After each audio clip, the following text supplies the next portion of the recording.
reportagem começa onde teve início a história moderna de nosso país. 499 anos depois que os portugueses vieram pelo mar, nós estamos chegando pelo ar. Estamos na Costa do Descobrimento, onde ancorou a esquadra de Pedro Álvares Cabral. O lugar de intensos arvoredos de infinitas espécies, como descreveu Pero Vaz de Caminha, agora é um dos pontos turísticos mais famosos do Brasil. Imagine você o descobrimento acontecendo hoje. Os navegadores certamente se assustariam com o intenso movimento. O litoral histórico de Porto Seguro recebe atualmente 700 mil visitantes por ano. Na praia, onde encontraram índios amistosos e alegres, os portugueses poderiam ver agora o concurso Miss Verão 99, bem pertinho de onde foi rezada a primeira missa. Você sabe quem foi que fez o primeiro elogio à mulher brasileira? Pero Vaz de Caminha. Escreveu que elas não tinham vergonha de suas vergonhas. Eram tão bem feitas, redondas, graciosas, que as mulheres da Europa, vendo-lhes tais feições, por certo, cairiam de inveja. Qual você acha que seria a reação de Cabral se ele estivesse descobrindo o Brasil hoje? Ah, ele ia ter um infarto. Com certeza, ele colocaria uma bermuda, faria um tererê no cabelo e ia dançar um axé ali, ó. Quanto às matas verdejantes que antes debruçavam sobre o mar, para vê-las hoje os navegadores teriam que entrar num pacote turístico para chegar à reserva que restou a vários quilômetros da costa. Aqui os visitantes são guiados por um índio pataxó, o Itagiba, de nome civil Cinevaldo Alves. No passeio, você é convidado a reconhecer certas espécies. Vocês sabem que árvore é essa? Não? Olha, gente, essa árvore aqui é uma pequena árvore de pau-brasil. E quanto tempo demora para essa árvore ficar adulta? Uns 150 anos para ela chegar a um tamanho bom, né? E do mesmo jeito que 4 integrantes da Armada de Cabral foram levados a uma aldeia, aqui você também chega a uma cabana, com direito a uma didática demonstração dos utensílios indígenas feitos com a folha da patioba, uma palmeira. Servia para o índio cozinhar e se comunicar. É o nosso telefone dentro da mata e cada batida tem o seu significado. Esse é sinal de emergência. Alô, aqui é o Saracura. Fala, Itagiba. Tô te ouvindo. Se estivesse chegando aqui hoje, Cabral veria muito índio com telefone, tocando o seu próprio negócio. Numa irônica inversão da história, agora eles é que manipulam as bugigangas. E já não padecem daquela inocência e ingenuidade de antigamente. Organizados até politicamente, estão recuperando áreas na região. Esta reserva, por exemplo, tem 800 hectares. Está sendo reconstituída. Por vários lugares a gente já vê mudinhas de pau-brasil. É aqui que os pataxós estão revivendo sua cultura. Diferentemente da hipotética chegada nos dias de hoje, não foram os pataxós que Cabral encontrou aqui. Os pataxós eram do interior e só chegaram ao litoral neste século.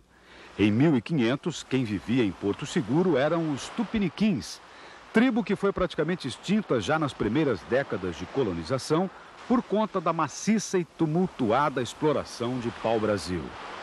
Nos 10 dias que ficou na costa da Bahia, a preocupação fundamental de Cabral era saber se aqui tinha ouro e prata. Como surgiu o interesse dos portugueses pelo pau-brasil é um mistério, inclusive motivo de muita polêmica entre os historiadores. Na minuciosa carta de achamento que mandou ao rei Dom Manuel, Pero Vaz de Caminha não faz nenhuma referência. Mas é certo que o navio que foi de volta para Portugal, levando a notícia do descobrimento, já levava também alguns toros de pau-brasil. E a exploração da madeira iria começar já com a segunda expedição portuguesa que veio para cá. Para contar essa história, o Globo Rural vai agora ao Rio de Janeiro.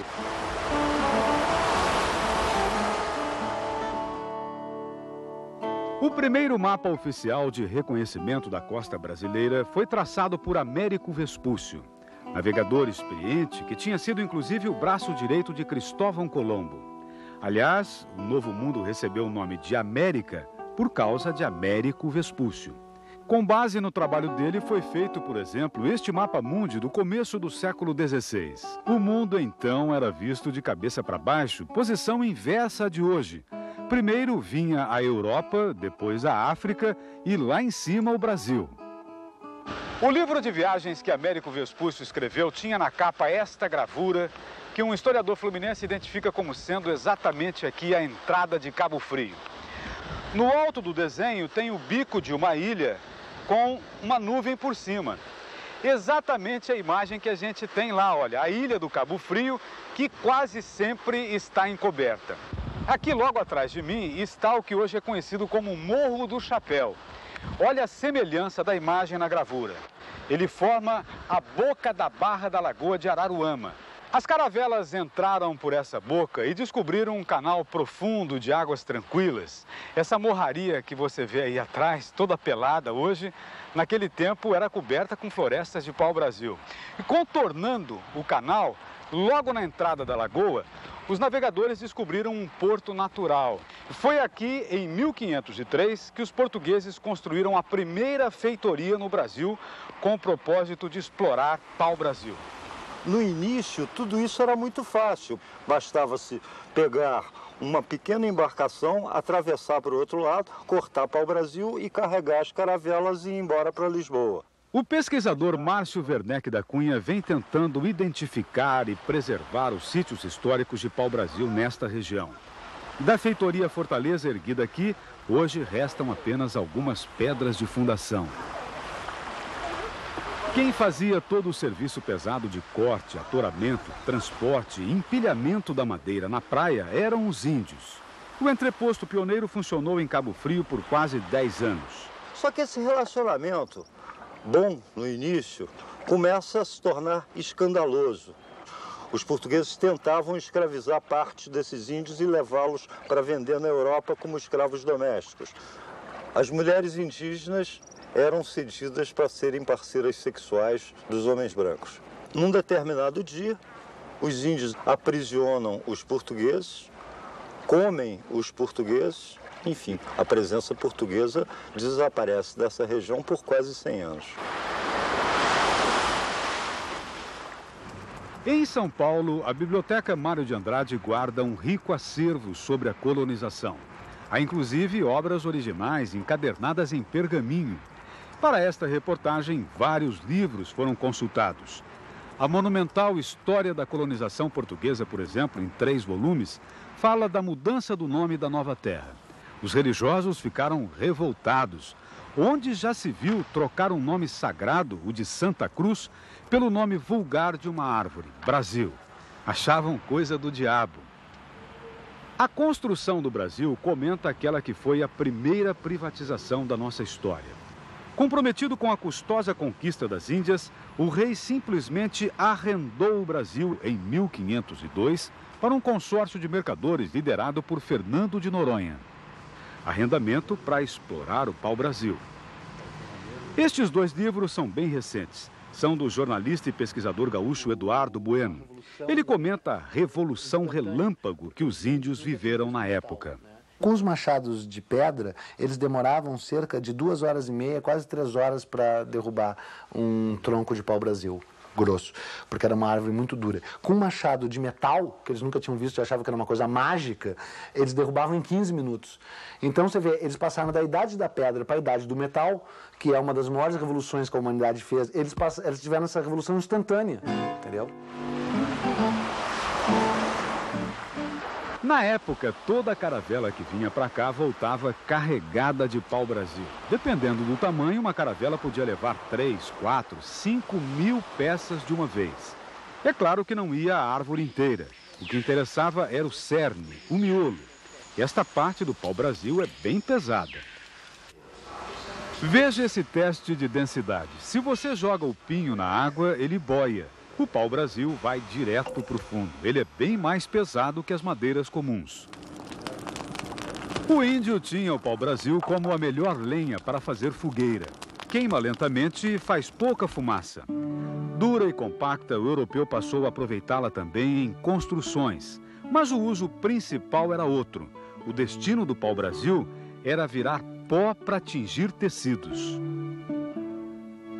Veja como uma simples lasquinha de pau-brasil num copo d'água solta tinta com facilidade. Seguindo uma receita antiga, nós fervemos pó de pau-brasil num tacho de cobre. E olha a cor que ficou. Agora mergulhamos uma tirinha branca no corante. E veja só. Vamos tingir outros pedaços de pano. Variando o tempo de fervura, mudando o recipiente, como esta panela de vidro, o resultado é surpreendente. O pau-brasil dá várias tonalidades. Praticamente todas as nossas florestas de pau-brasil viraram tinta. E, de certa forma, nosso corante provocou uma pequena revolução. Até o fim da Idade Média, os tecidos vermelhos eram raros e caros, privilégio dos reis, da nobreza e da igreja. A púrpura era símbolo de riqueza e de dignidade social, como lembra a professora de História da Moda, Kátia Castilho. Então, obviamente, passa a ser uma cor muito desejada, almejada. E o pau-brasil, obviamente, tingindo em vermelho, facilita todo esse processo e amplia a possibilidade de obter tecidos coloridos nesse tom. Em resumo, o pau-brasil popularizou o uso do vermelho. E se resta um consolo, você pode dizer que, graças à nossa madeira, a cor aristocrática ficou mais democrática. O pau-brasil normalmente é descrito como uma árvore de porte médio. Na mata, alcança grandes alturas, isolada só chega a 12, 15 metros. Popularmente acredita-se na ocorrência de várias espécies. Mas no Instituto Botânico em São Paulo, o pesquisador Francis Mar Aguiar é categórico. Até hoje, a ciência botânica só conhece um, que é a Cesalpínia equinata, que é a nossa árvore nacional, pau-brasil. Cesalpínia equinata é o nome de batismo científico do pau-brasil. Cesalpínia é do latim, em homenagem ao botânico Cesalpinus. Equinata, do grego, quer dizer ouriço, por causa dos espinhos que tem na vagem, lembrando mesmo um ouriço, e também pelo corpo. Na verdade, um espinho superficial que desaparece nas partes mais velhas da planta. A casca normalmente é cinza por cima e canela quando se descola. A folha composta tem de 14 a 18 folíolos cada uma. É de um verde escuro intenso, brilhante. O cerne, como já vimos, se torna rubro, de onde deriva o nome que os índios lhe deram, Ibirapitanga. Ibirá em tupi significa madeira, pitanga vermelho. Madeira vermelha, cor de brasa, que em português deu Brasil. Bem, nesse capítulo das palavras há uma coisa interessante. O dicionário diz que brasileiro é aquele que nasce no Brasil. Mas originalmente o sentido era outro. Designava uma profissão, aquela de quem trabalhava, cortava, carregava, negociava com o pau-brasil. Quer dizer, um caso de um substantivo que virou adjetivo. E para comentar isso, nós convidamos o professor Pasquale Cipro Neto, que é consultor de português da Rede Globo de televisão. De fato, para a língua é estranho esse sufixo eiro como designador de nacionalidade. Os sufixos que normalmente indicam a nacionalidade em português são o ano, o ex, o ense, por aí vai. Então nós teríamos o brasiliano, o brasiliense, brasilense, brasílico, mas todas como paralelas, como equivalentes. Brasileiro já entrou na língua, é corretíssimo, e eu acho pouco provável que alguém diga no dia a dia: eu sou brasílico, ou sou brasílio, ou sou brasilense. É isso. Agora, a propósito, professor, qual é o plural de pau-brasil? Paus Brasis ou Paus Brasil. Quantos paus Brasis foram levados daqui, ninguém sabe. Originalmente, a natureza distribuiu as matas de pau-brasil numa única parte do país, o longo trecho de litoral que vai do Rio de Janeiro até o Rio Grande do Norte. Eram matas tão abundantes que formavam imensos tapetes. Além dos portugueses, essa riqueza atraiu toda a pirataria europeia. O combate ao tráfico queimou muita munição. O historiador Manuel Andrade, da Fundação Joaquim Nabuco, fala da perseguição aos contrabandistas, como a expedição de Cristóvão Jacques em 1515. Cristóvão Jacques percorreu toda a costa, destruindo embarcações francesas e tomando o pau-brasil, que os tinham se apossados, e outros produtos, e destruindo feitorias francesas. O combate ao contrabando de pau-brasil é uma das páginas mais violentas da história da colonização. Os brasileiros que colaboravam com crimes sofriam penas severas. A mais leve era o degredo para a África. E os contrabandistas pegos em ação eram enterrados na praia com areia até o pescoço. Morriam à míngua ou espetados pelas flechas indígenas. E houve um episódio impressionante em 18 de fevereiro de 1630. Para evitar que os holandeses que estavam prestes a invadir Pernambuco se apossassem de mercadorias já embarcadas, a autoridade da coroa em Recife, Matias de Albuquerque, mandou pôr fogo em 24 navios que estavam carregados com caixas de açúcar e uma quantidade enorme de toros de pau-brasil. Os holandeses vieram para cá de olho no açúcar, produto do nosso segundo ciclo econômico. Mesmo eles negociaram muito com o pau-brasil. Aliás, Maurício de Nassau foi o primeiro governante a mandar estudar cientificamente a planta. Também, durante o ciclo do ouro, os navios que levavam metais e pedras preciosas continuavam carregando pau-brasil.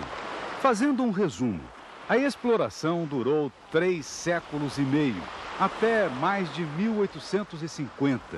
E aqueles tapetes verdes da costa que pareciam intermináveis desapareceram. Mas pau-brasil nativo ainda tem. Para contar a história, estamos sobrevoando agora uma das raras reservas de Mata Atlântica do Nordeste. Fica no sul da Bahia. É uma área que o Ministério da Agricultura destinou a CEPLAC para o estudo da cultura do cacau. Se chama Estação Ecológica Pau-Brasil. Aqui, em 1995, a Embrapa começou uma importante pesquisa com o objetivo de garantir material genético para a posteridade. Aqui à direita, já temos... Estamos seguindo aí uma equipe de coleta. Sérgio Coutinho é o responsável pela pesquisa. Agrônomo, há décadas se interessa pela biotecnologia. Foi um dos engenheiros do projeto Jari, na Amazônia. Essa aqui, logo no início da trilha, já é uma árvore de pau-brasil. E, em geral, nós colocamos uma gravatinha vermelha, porque às vezes de longe a gente distingue as árvores de pau-brasil. E os mateiros não confundem. Acompanhado por mateiros experientes, ele conseguiu mapear toda esta reserva. Em 1.100 hectares foram localizados 278 paus-brasis. Olha, numa classificação nada acadêmica, a gente poderia dizer que numa floresta existem basicamente 3 tipos de árvores. As que não rebrotam, é o caso do piqui preto, por exemplo. Cortado, ele morre totalmente. As que rebrotam mal, é o caso do jacarandá. De cada 100 árvores cortadas, só meia dúzia renasce. E as que rebrotam bem, que é o caso do nosso pau-brasil. Nesta mata aqui no sul da Bahia, este é o maior pau-brasil de rebrota que se conhece. Uma curiosidade aqui nessa árvore, há algum tempo ela soltou uma seiva, já está seca, mas mesmo assim, passando o dedo, olha só como fica, ó, um vermelho vivo, púrpura, né? Foi uma brotação muito bem sucedida, a árvore alcançou o topo da mata, foi cortada no tempo do Império, quem sabe ainda no tempo do Brasil colônia. Quer dizer, essa árvore ela pode ter 150, 200 anos. Pode ter. Puxa vida, se rebrota, como é que deixaram acabar? Pois é, essa pergunta fica entalada. Porque já em 1605 foi baixado o Regimento do Pau-Brasil, decreto do rei espanhol Felipe II, que então dominava Portugal. Quer dizer, 400 anos atrás já havia normas de manejo, que nunca foram cumpridas. Agora você vai ver uma cena rara. É um pau-brasil que pode ser ainda do tempo do descobrimento. É o pau-brasil mais antigo desta reserva ecológica aqui de Porto Seguro. Fica bem no interior da mata. Depois de cruzar uma área onde as árvores são mais portentosas, a gente finalmente chega ao pau-brasil ancião. Isso aqui se custou a descobrir, mas esta árvore é a mais desenvolvida aqui da estação e devido até a aparência dela não ser muito típica, ela passava desapercebida. De circunferência tem 2,60 metros e é preciso o abraço de 2 pessoas para circundá-la. A altura incrível é de 40 metros. Dá para calcular a idade, não? Não dá para calcular a idade, mas eu não me admiraria se ela tivesse mais de 500 anos. Quer dizer, quando o Cabral chegou por aqui, ela já estava olhando por cima aí da mata. Embora não se tenha comprovação científica da idade desta árvore, aqui no sul da Bahia ela já ganhou o título de Pau-Brasil-Rei. É um marco vivo da nossa história e que agora vai desempenhar um papel importante também no campo da genética. Os mateiros escalam uma árvore em frente ao Pau-Brasil-Rei para dele recolher uma amostra. Pega aquele galho da esquerda. Isso. Pode soltar.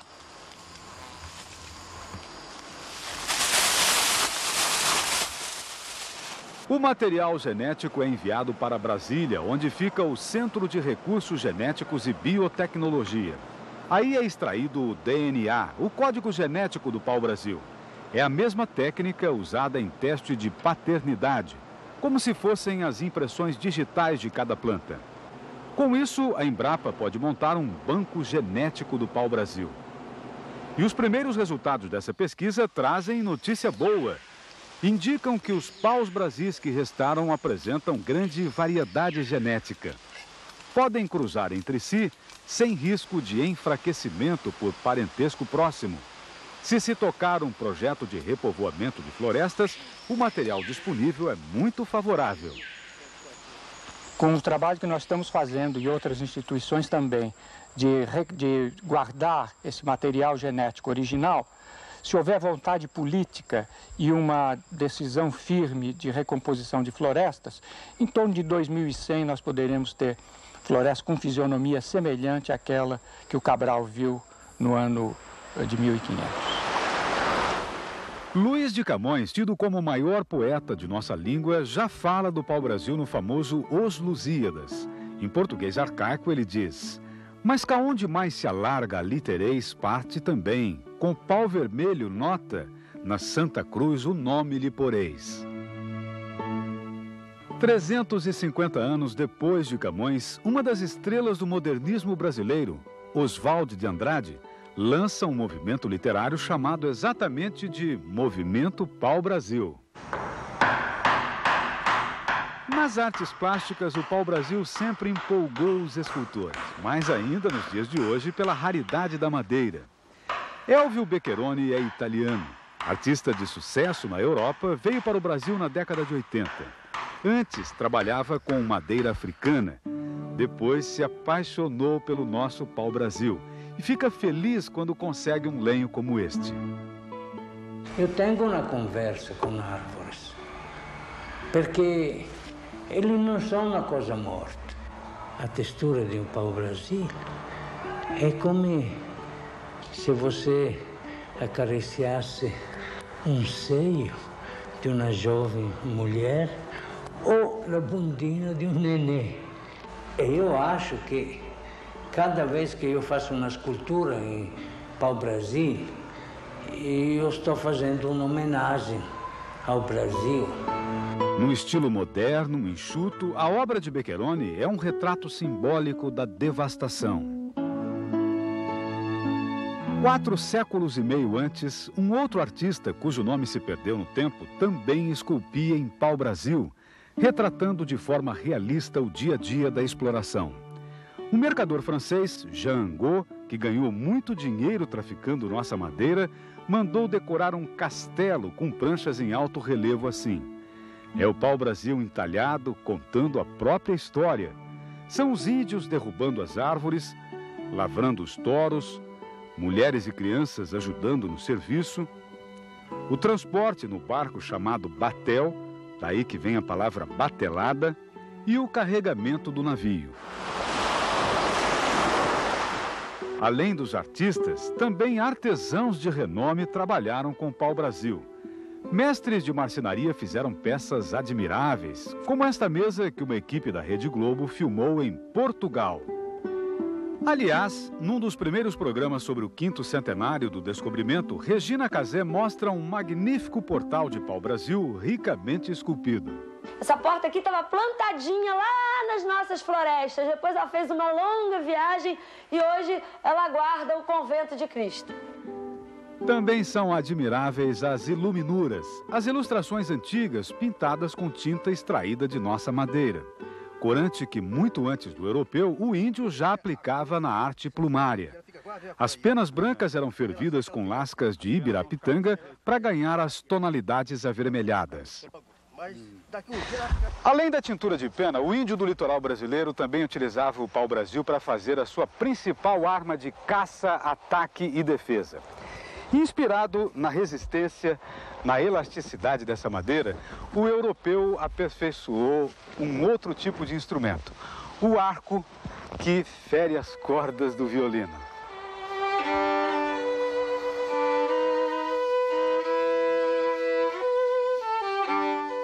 A música talvez seja a arte que o pau-brasil mais influenciou e na qual mais tem brilhado.